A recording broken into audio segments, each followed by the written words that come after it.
तर हे दृश्य आपण पाहतो आहोत पंतप्रधान नरेंद्र मोदी यांचा ताफा आपण पाहतो आहोत। सोलापूरमध्ये पंतप्रधान नरेंद्र मोदी यांचं आगमन झालेलं आहे आणि राम सातपुते यांच्या प्रचारासाठी आज पंतप्रधान नरेंद्र मोदी यांच्या सभेचं आयोजन करण्यात आलेलं आहे। दुसरीकडे सभेला सुरुवात झालेली आहे। स्वतः उमेदवार राम सातपुते बोलतायत, तर पंतप्रधान नरेंद्र मोदी हे देखील आता सोलापूरमध्ये दाखल झालेले आहेत। त्यांचा ताफा आपण पाहतोय।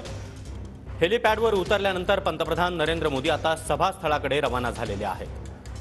पंतप्रधान मोदी हे सोलापूरमध्ये दाखल झालेले आहेत। पंतप्रधान मोदी यांच्या आज 3 सभा होणार आहेत। त्यामध्ये सोलापूर, साताऱ्यातील कराड आणि पुणे या 3 ठिकाणी मोदी यांच्या सभा पार पडणार आहेत आणि पहिली सभा ही सोलापुरात होतीये। राम सातपुते यांच्या प्रचारासाठी नरेंद्र मोदी यांची जाहीर सभा आणि या सभेसाठी आता पंतप्रधान मोदी हे सोलापूरमध्ये दाखल झालेले आहेत। राम सातपुते विरुद्ध प्रणिती शिंदे असा जोरदार सामना सोलापूरमध्ये पाहायला मिळतोय आणि या हाय व्होल्टेज सामन्याच्या पार्श्वभूमीवर पंतप्रधान नरेंद्र मोदी आता सोलापूरमध्ये जाहीर सभा घेण्यासाठी